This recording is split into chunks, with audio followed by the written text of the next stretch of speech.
So my name is Ochen Simon Endodo.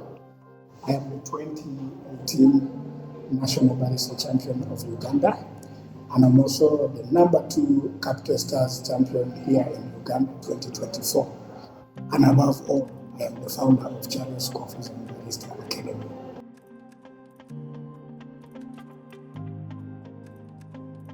My coffee journey started in 2011. And when I had an opportunity, when Uganda Coffee Development Authority gave me an opportunity to attend their barista training sessions at the Uganda Coffee Development Authority in Congo.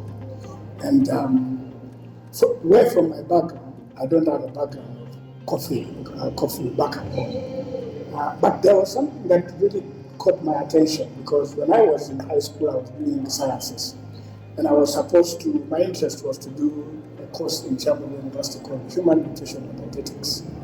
Unfortunately, when I finished the senior 6, I was not able, and I was given for science and technology, and I was not interested in it. So I found myself saying, no, I'm not going to go for food science and technology, let me go and do a family course, which is mass comm.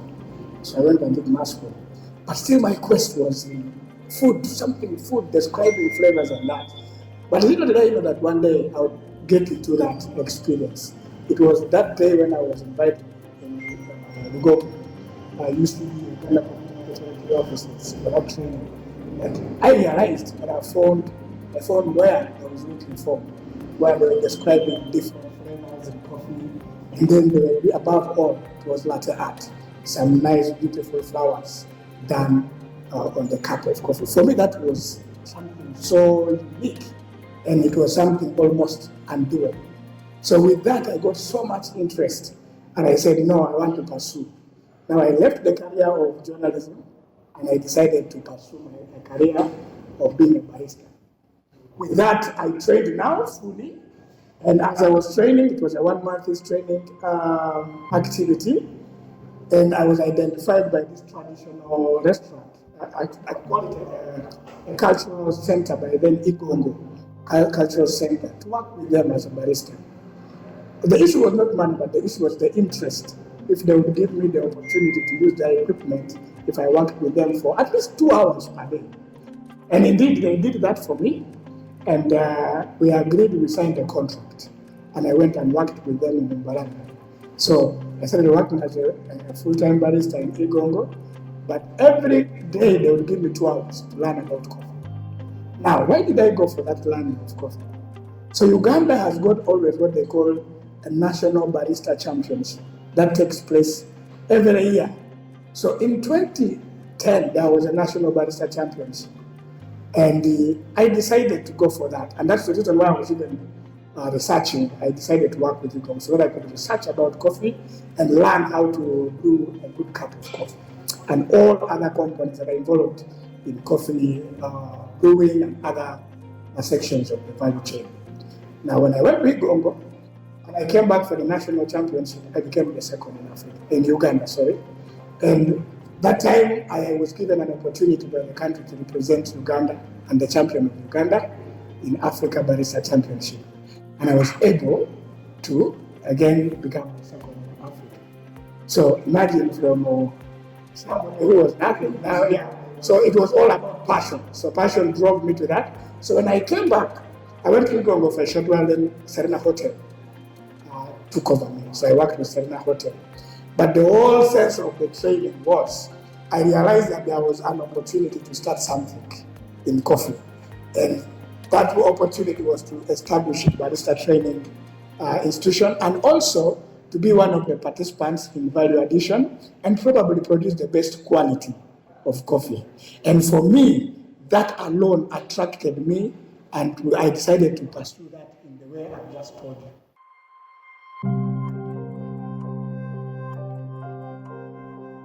Of course, a good cup of coffee is a cup that is complex in flavor. It should have very appropriate aromas, good aromas, and then sweet. That is the first key thing that you should look for in a cup of coffee. But there are so many variables that you have to follow in order for you to achieve that.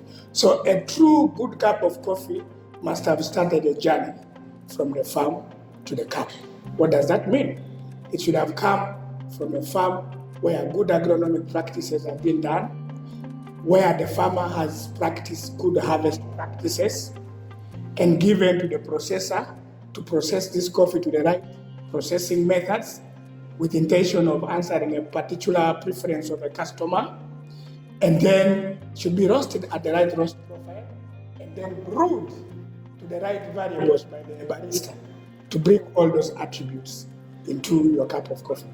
So with all these factors, if kept constant, then a good cup of coffee will be complex in flavor and sweet in the cup. So that's what a good cup of coffee is.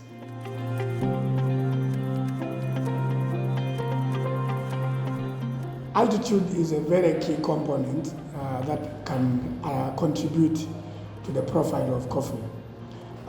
Just to give altitude based on the two types of coffees. You realize that Robusta grows in lower altitudes, meanwhile Arabica grows in higher altitudes. Why? Because of the adaptability. Robusta is best adapted to tropical climates. That is not used to cold environment. So it needs to have more sunshine and then warmth inside of it. So you find that its performance will be better in a lower altitude than if you planted it in a higher altitude. But what is the key component that altitude contributes towards flavor? In most occasions, you find that altitude contributes more on acidity. So it's perceived that coffees from high altitudes have got higher acidity than coffees with low altitudes. So that's how altitude plays a very, very key role in flavor. However, you should also know that coffees that come from high altitudes undergo what they call anaerobic respiration. And they grow slowly.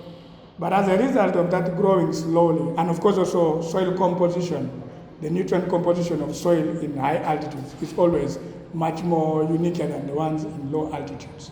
So you find that more unique flavors, I like calling them exotic flavors, come from coffees of high altitudes. If you're looking for coffees with notes or flavors of fruits, flowers, and then the acids, and then more sweetness, you get them from high altitudes.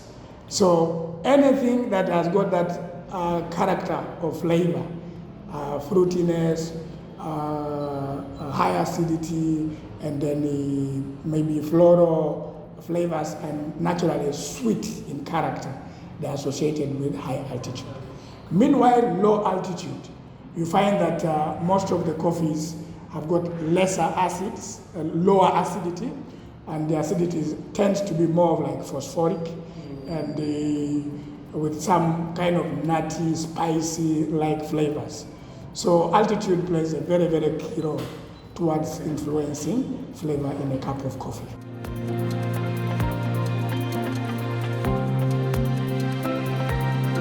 Okay, first of all, you should understand that cupping is a professional art of assessing the flavor profile of coffee with the intention of knowing whether the coffee best suits the quality that the customer needed or that you want in that coffee, and it is free from taints and faults or defects. That's why we do quality. I mean, that's why we do cupping. So for you to really classify your coffee, there must be cupping, because cupping is the final perspective that gives the true flavor identity of that coffee and how it traversed its journey from the garden to the cup. Otherwise, if you don't cup, you will not be able to understand that did the farmer do the right thing in the garden? Did the processor do the right thing in the processing plant? Did the roaster roast this coffee to the right profile in the roastery? Or and then what is going to happen to the barista? So it is very, very key and crucial, because number one, it will satisfy the customer request, who in this case can be a drinker, and also it gives a guide to the people who are serving the drinkers, like baristas, the idea of which is the best taste preference for a particular clientele. Let me give you an example. Through cupping, I've come to learn that Ugandans love Arabica coffee through cupping. And not only just Arabica coffee, but they want Arabica coffee that is washed, processed, and it should be medium roasted. So it is through cupping that you're able to know that. So cupping is more like an identity that gives us as professional coffee tasters to enable us also to market our coffee within the country or outside the country. And thanks to Uganda Coffee Development Authority for their dedicated efforts for that, doing that work, because it is the responsibility of Uganda Coffee Development Authority to do that. And they have also trained us. I'm one of the beneficiaries who benefited from those training programs.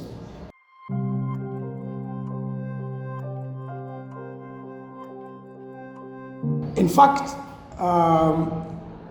before 1991, before UCDA was established, Uganda Coffee Development Authority was established, coffee was just taken like any other product.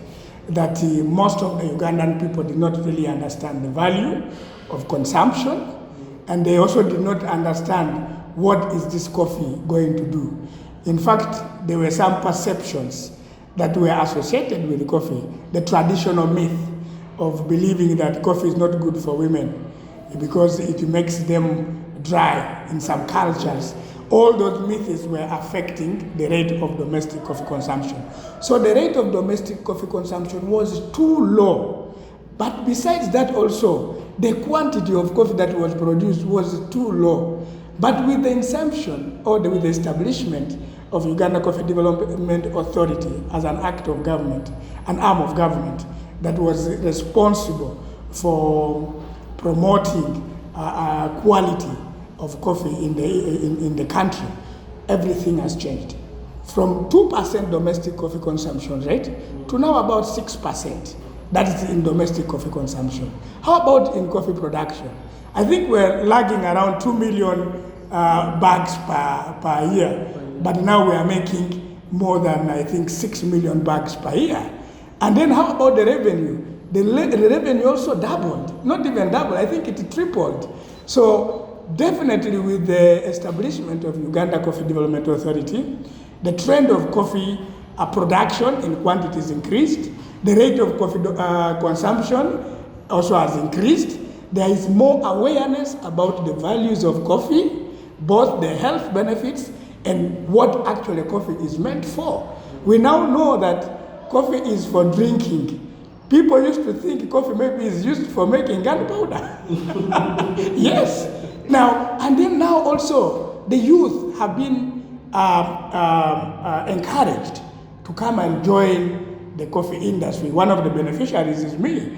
And because of that, also the trends of now the people, the current generation, is into drinking coffee than tea. So tea is facing off in favor of coffee. So meaning there's a big, big, big improvement right from way back to now.